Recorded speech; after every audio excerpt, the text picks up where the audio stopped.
Okay, we're going to go over how to reglaze. For those of you who watched the glazing video, you probably noticed that my duck had some spots on his wings where the glaze didn't stick. This is either A, you may have had some lotion or grease on your hands, and that will prevent the glaze from sticking, creates these little bare spots. Or one of your bottom glazes might not have been any good no more, like if they froze. You can sometimes have those issues, which I think was the problem with this one. So he's in the oven. He was about 275 here, so he's nice and hot. You're going to use, of course, a pot holder. Make sure there's no grease on him, so fresh out of the wash. And I will take him to the glazing table. Okay, so here we are. He's fresh out of the oven. He's still hot. You're going to take your brush. Remember, he is hot now, so don't touch him with your hands. And when you use a glaze, you're just going to paint over him. And because he's hot, the glaze will actually stick. Had he been cold, he would have beat it up. I had given his other wings here a coat because there were so many splotches on him. You're just going to go over. If he's got holes, just make sure that they're still breathable. If he's hollow.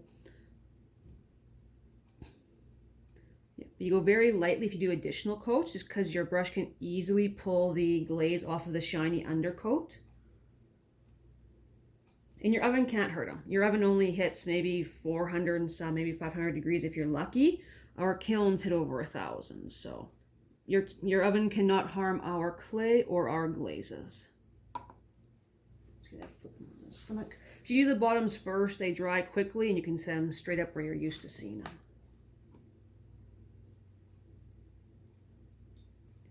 The rest of this doesn't really need the coat, but I'm going to give it to him anyway. I'm going to go over the wings here as well. Once again, go gently so you don't pull the glaze underneath off. It sticks much nicer to the wings. You get lots of glaze in those areas that didn't stick. So the layer I had in the bottom of the wings was actually a much darker brown just to give it some variation. It would also help hide any of the imperfections that might be in the glaze otherwise, give it some texturing.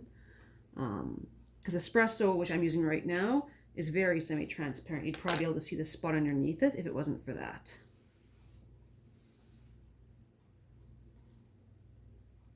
As you can see, it's drying pretty quick. If your piece cools down too much, just go ahead, stick it right back in the oven. You usually only give it maybe 1 or 2 coats when you're reglazing. You can reglaze it 2 or 3 times, but after that, things start getting pretty heavy and you get the crackling effects, which usually aren't the best that you want. Also, if you reglaze and you put it in the kiln, make sure you mark it that it was reglazed because they'll have to put a drip pen underneath it. And I'm getting on the towel, I'm not too concerned because it washes out so easily. As you can see, the tail's cooling off, it's peeling back. Let's see if you can get a little closer here. See, oh, that one's a little thicker, but yeah. See how it peels back?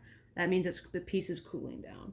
You can get it to 350 or 425 if you want some longer working time. That's perfectly fine. Oh, see there? As I went over it, it peeled back. See?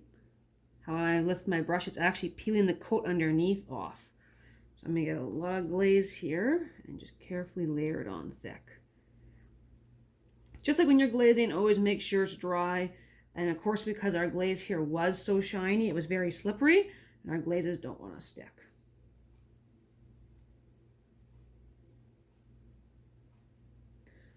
Okay, and that's about it for this guy. So we will refire him and see if he turns out any better. So here we are with our reglazed duck. There was 2 coats of glaze on his wings where the patches were previously done. They're still a little bit apparent, but nothing like what they were before. But overall, he can now go outside. He's now not going to be able to get the rain and stuff on him, so it's not going to ruin him. His little bottoms there. I had to re-scrape off the spikes in the bottom from the stilts, because of course with another layer of glaze, it got even deeper there. So there we go. He's just a spinning away. Look how happy he is.